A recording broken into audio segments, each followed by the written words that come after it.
Halo, kali ini kita akan kupas tuntas materi yang Anda bagikan ya, soal praktik berbasis bukti dalam terapi anak. Ada dua fokus utama nih, seberapa efektif dosis terapi wicara buat anak dengan gangguan perkembangan bahasa atau DLD, terus pentingnya fisioterapi dini untuk bayi prematur atau yang BBLR. Betul. Kita akan coba lihat ya, apa sih yang bikin terapi ini berhasil? Mulai dari dosis, frekuensi, metodenya, sampai asesmen yang penting apa aja. Tujuannya biar Anda bisa dapat intisari paling penting lah dari sumber-sumber ini. Oke, siap. Langsung aja kita bedah terapi wicara untuk DLD dulu kali ya. Kan sering ada anggapan nih, lebih banyak terapi pasti lebih bagus. Tapi kayaknya nggak sesederhana itu ya. Tepat sekali. Sumber dari Frizel dan kawan-kawan itu menunjukkan nggak sesederhana itu. Jadi mereka menemukan kalau kombinasi antara dosis, jadi berapa banyak kesempatan belajar dalam satu sesi, dan frekuensi, seberapa sering sesinya, nah itu yang penting. Yang menarik, terapi 2-3 kali seminggu tapi dosisnya rendah, itu bisa sama efektifnya loh sama terapi seminggu sekali tapi dosisnya tinggi.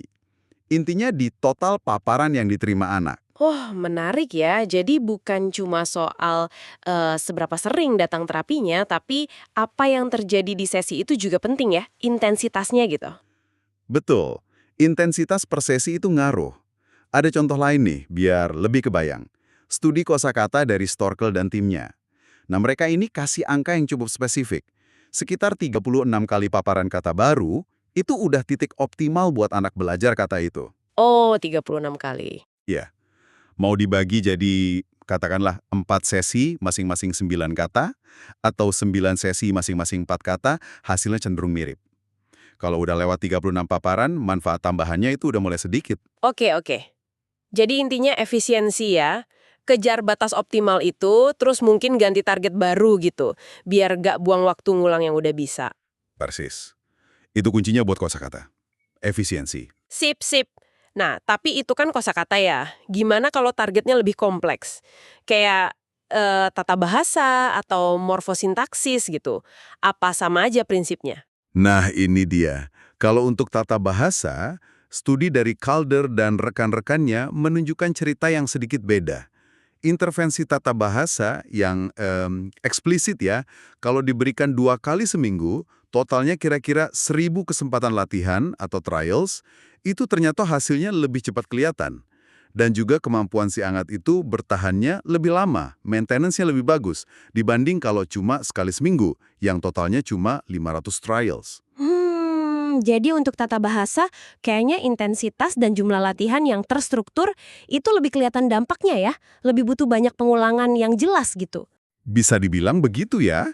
Ini nunjukin betapa pentingnya apa yang terjadi di dalam sesi itu sendiri. Bukan cuma frekuensinya aja.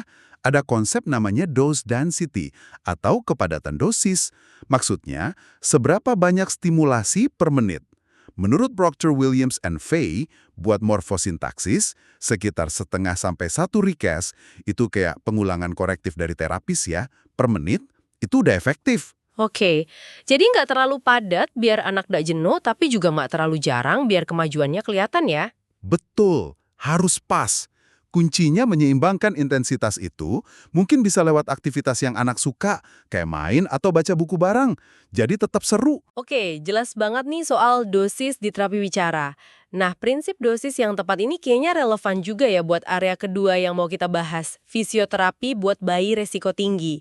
Bayi prematur yang lahir kurang dari 37 minggu, atau BBLR beratnya kurang dari 2.500 gram. Mereka kan sering banget butuh intervensi dini ya. Sangat relevan. Sumber Anda kan menekankan ya soal periode emas neuroplastisitas otak di tahun-tahun awal. Otak bayi itu ibarat spons, gampang banget dibentuk. Nah, fisioterapi neonatal itu hadir buat bantu ngatasin berbagai tantangan medis yang sering banget nyertai kelahiran prematur atau BBLR. Misalnya masalah napas kayak RDS, terus ada tantangan neurologis kayak pendarahan di otak atau kerusakan jaringan otak putih, atau mungkin tonus ototnya lembek, hipotonia, sampai masalah sensorik. Banyak juga ya tantangannya. Iya, jadi tujuannya jelas, dukung perkembangan motorik, bahasa, dan kognitif si bayi biar bisa seoptimal mungkin. Kalau bayinya kecil dan rapuh gitu, gimana fisioterapis ngelakuin asesmennya? Pasti ada cara khususnya dong. Tentu, Harus komprehensif dan hati-hati banget. Satu hal yang penting, kita harus pakai usia koreksi. Usia koreksi ya? Itu usia sejak lahir dikurangi minggu prematurnya ya? Betul. Jadi penilaiannya lebih akurat sesuai tahap perkembangannya. Pemeriksaannya ya macam-macam.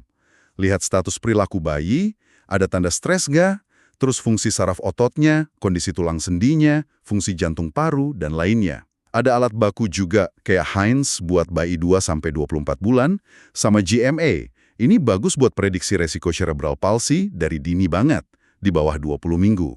Sekarang teknologi baru kayak sensor gerak dan AI juga mulai dipakai bantu asesmen. Canggih juga ya. Nah, setelah asesmen, intervensinya biasanya kayak gimana tuh?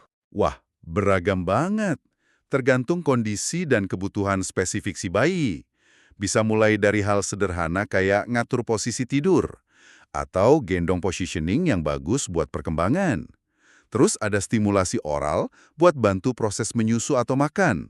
Latihan gerakan sendi pasif biar lentur. Fisioterapi dada kalau ada masalah dahak. Pijat bayi juga banyak manfaatnya loh. Pijat bayi ya, itu buat relaksasi aja atau ada manfaat lain? Banyak. Selain relaksasi, bisa buat bonding ibu bayi. Bantu naikin berat badan juga. Terus tentu ada stimulasi gerakan aktif sama fasilitasi tonggak motorik. Kayak bantu kontrol kepala, berguling, duduk, merangkak, sampai berdiri dan jalan. Nah, ada catatan penting nih dari sumber Anda. Apa tuh? Soal baby walker. Itu ternyata nggak direkomendasikan buat melatih jalan. Justru bisa ganggu pola jalan normal anak nantinya. Oh, oke. Penting nih buat dicatat ya. Iya. Satu lagi yang menarik, sekarang fisioterapis itu banyak pakai kerangka ICF, International Classification of Functioning, Disability and Health. Ini bagus karena bantu kita lihat masalahnya secara utuh.